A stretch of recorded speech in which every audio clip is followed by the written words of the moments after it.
A Gênese. Capítulo 13.2. O Espiritismo não faz milagres. 4. O Espiritismo, pois, vem, a seu turno, fazer o que cada ciência fez no seu advento, revelar novas leis e explicar, conseguintemente, os fenômenos compreendidos na alçada dessas leis. Esses fenômenos, é certo, se prendem à existência dos espíritos e à intervenção deles no mundo material e isso é, dizem, o em que consiste o sobrenatural. Mas, então, fora mister se provasse que os espíritos e suas manifestações são contrárias às leis da natureza, que aí não há, nem pode haver, a ação de uma dessas leis. O espírito mais não é do que a alma sobrevivente ao corpo, é o ser principal, pois que não morre, ao passo que o corpo é simples acessório sujeito à destruição. Sua existência, portanto, é tão natural depois, como durante a encarnação, está submetido às leis que regem o princípio espiritual, como o corpo está às que regem o princípio material, mas como estes dois princípios têm necessária afinidade, como reagem incessantemente um sobre o outro, como da ação simultânea deles resultam o movimento e a harmonia do conjunto, segue-se que a espiritualidade e a materialidade são duas partes de um mesmo todo, tão natural uma quanto a outra, não sendo, pois, a primeira uma exceção, uma anomalia na ordem das coisas. 5. Durante a sua encarnação, o espírito atua sobre a matéria por intermédio do seu corpo fluídico ou perispírito, dando-se o mesmo quando ele não está encarnado. Como espírito e na medida de suas capacidades, faz o que fazia como homem, apenas, por já não ter o corpo carnal para instrumento, serve-se, quando necessário, dos órgãos materiais de um encarnado, que vem a ser o a que se chama médium. Procede então como um que, não podendo escrever por si mesmo, se vale de um secretário, ou que, não sabendo uma língua, recorre a um intérprete. O secretário e o intérprete são os médiuns de um encarnado, do mesmo modo que o médium é o secretário ou o intérprete de um espírito. 6. Já não sendo o mesmo que no estado de encarnação o meio em que atuam os espíritos e os modos por que atuam, diferentes são os efeitos, que parecem sobrenaturais unicamente porque se produzem com o auxílio de agentes que não são os de que nos servimos. Desde, porém, que esses agentes estão na natureza e as manifestações se dão em virtude de certas leis, nada há de sobrenatural, ou de maravilhoso. Antes de se conhecerem as propriedades da eletricidade, os fenômenos elétricos passavam por prodígios para certa gente, desde que se tornou conhecida a causa, desapareceu o maravilhoso. O mesmo ocorre com os fenômenos espíritas, que não são mais aberrantes das leis naturais do que os fenômenos elétricos, acústicos, luminosos e outros, que serviram de fundamento a uma imensidade de crenças supersticiosas. 7. Entretanto, dir-se-á, admitis que um espírito pode levantar uma mesa e mantê-la no espaço sem ponto de apoio, não está aí uma derrogação da lei da gravidade? Sim, da lei conhecida. Conhecem-se, porém, todas as leis. Antes que se houvesse experimentado a força ascensional de alguns gases, quem diria que uma pesada máquina, transportando muitos homens, poderia triunfar da força de atração? Ao vulgo, isso não pareceria maravilhoso, diabólico? Aquele que se houvera proposto, há um século, a transmitir uma mensagem a 500 léguas e receber a resposta dentro de alguns minutos, teria passado por louco, se o fizesse, teriam acreditado estar o diabo às suas ordens, porquanto, então, só o diabo era capaz de andar tão depressa. Hoje, no entanto, não só se reconhece possível fato, como ele parece naturalíssimo. Por quê? Pois, um fluido desconhecido careceria da propriedade de contrabalançar, em dadas circunstâncias, o efeito da gravidade, como o hidrogênio contrabalança o peso do balão. É, efetivamente, o que sucede, no caso de que se trata. Ó Livro dos Médiuns, segunda parte, capítulo 4. 8. Uma vez que estão no quadro dos da natureza, os fenômenos espíritas se hão produzido em todos os tempos, mas, precisamente, porque não podiam ser estudados pelos meios materiais de que dispõe a ciência vulgar, permaneceram muito mais tempo do que outros no domínio do sobrenatural, donde o espiritismo agora os tira. Baseado em aparências inexplicadas, o sobrenatural deixa livre curso à imaginação que, a vagar pelo desconhecido, gera as crenças supersticiosas.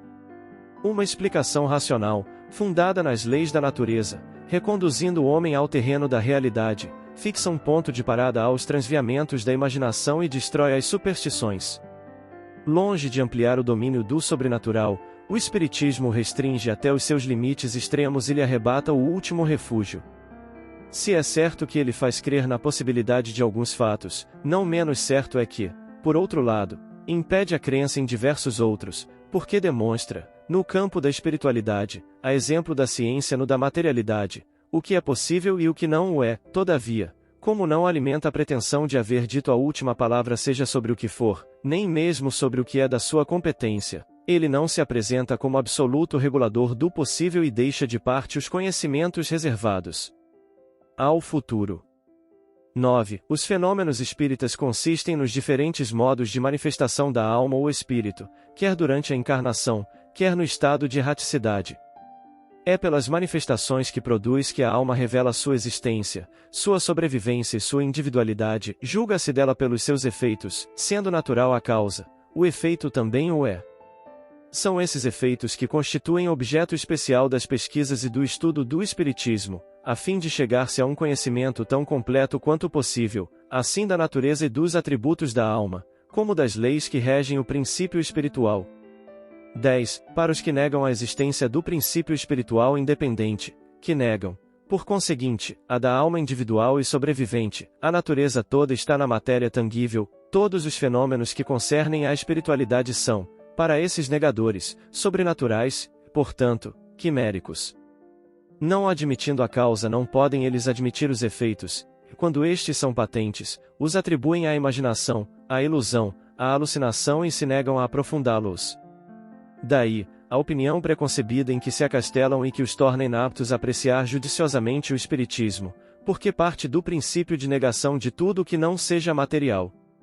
11. Do fato, porém, de o espiritismo admitir os efeitos, que são corolário da existência da alma, não se segue que admita todos os efeitos qualificados de maravilhosos e que se propõe a justificá-los e dar-lhes crédito, que se faça campeão de todos os devaneios, de todas as utopias, de todas as excentricidades sistemáticas, de todas as lendas miraculosas. Fora preciso conhecê-lo muito pouco, para pensar assim. Seus adversários julgam opor-lhe um argumento irreplicável, quando, depois de haverem feito eruditas pesquisas sobre os convulsionários de Saint Médard, sobre os camisardos das Cevenas, ou sobre as religiosas de Loudun, chegaram a descobrir fatos patentes de embuste, que ninguém contesta. Mas essas histórias serão, porventura, o evangelho do Espiritismo? Já terão seus adeptos negado que o charlatanismo haja explorado em proveito próprio alguns fatos, que a imaginação os tenha criado, que o fanatismo os haja exagerado muitíssimo. Ele é tão solidário com as extravagâncias que se cometam em seu nome, como a ciência o é com os abusos da ignorância e a verdadeira religião com os abusos do fanatismo. Muitos críticos julgam do espiritismo pelos contos de fadas e pelas lendas populares, ficções daqueles contos. O mesmo seria julgar da história pelos romances históricos ou pelas tragédias. 12. Os fenômenos espíritas são as mais das vezes espontâneos e se produzem sem nenhuma ideia preconcebida da parte das pessoas com quem eles se dão e que, em regra, são as que neles menos pensam. Alguns há que, em certas circunstâncias, podem ser provocados pelos agentes denominados médiuns. No primeiro caso, o médium é inconsciente do que se produz por seu intermédio, no segundo, age com conhecimento de causa, donde a classificação de médios conscientes e médios inconscientes. Estes últimos são os mais numerosos e se encontram com frequência entre os mais obstinados incrédulos que, assim, praticam o espiritismo sem o saberem, nem quererem. Por isso mesmo, os fenômenos espontâneos revestem capital importância, visto não se poder suspeitar da boa-fé dos que os obtêm. Dá-se aqui o que se dá com o sonambulismo que, em certos indivíduos, é natural e involuntário, enquanto noutros é provocado pela ação magnética. Nota de Allan Kardec, O Livro dos Médiuns, segunda parte, capítulo 5º, Revista Espírita, de dezembro de 1865, agosto de 1865. Resultem, porém, ou não esses fenômenos de um ato da vontade, a causa primária é exatamente a mesma e não se afasta uma linha das leis naturais. Os médiuns, portanto, nada absolutamente produzem de sobrenatural, por conseguinte, nenhum milagre fazem. As próprias curas instantâneas não são mais milagrosas, do que os outros efeitos, dado que resultam da ação de um agente fluídico, que desempenha o papel de agente terapêutico. Suas propriedades não deixam de ser naturais por terem sido ignoradas até agora. É, pois, totalmente impróprio o epíteto de taumaturgos que a crítica ignorante dos princípios do espiritismo há dado a certos médios. A qualificação de milagres emprestada, por comparação, a esta espécie de fenômenos, somente pode induzir em erro sobre o verdadeiro caráter deles. 13. A intervenção de inteligências ocultas nos fenômenos espíritas não os torna mais milagrosos do que todos os outros fenômenos devidos a agentes invisíveis, porque esses seres ocultos que povoam os espaços são uma das forças da natureza, força cuja ação é incessante sobre o mundo material, tanto quanto sobre o mundo moral. Esclarecendo-nos acerca dessa força, o Espiritismo faculta a elucidação de uma imensidade de coisas inexplicadas e inexplicáveis por qualquer outro meio e que, por isso, passaram por prodígios nos tempos idos. Do mesmo modo que o magnetismo, ele revela uma lei, se não desconhecida, pelo menos mal compreendida ou, melhor dizendo, conheciam-se os efeitos, porque eles em todos os tempos se produziram, porém não se conhecia a lei e foi o desconhecimento desta que gerou a superstição. Conhecida essa lei, desaparece o maravilhoso e os fenômenos entram na ordem das coisas naturais. Eis porque tanto operam um milagre os espíritas quando fazem que uma mesa se mova sozinha, ou que os mortos escrevam, como um milagre opera o médico, quando faz que um moribundo reviva, ou o físico, quando faz que o raio caia.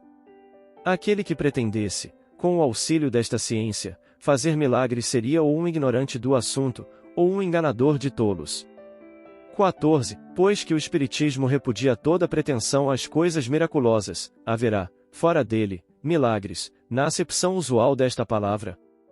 Digamos, primeiramente, que, dos fatos reputados milagrosos, ocorridos antes do advento do Espiritismo e que ainda no presente ocorrem, a maior parte, se não todos, encontram explicação nas novas leis que ele veio revelar.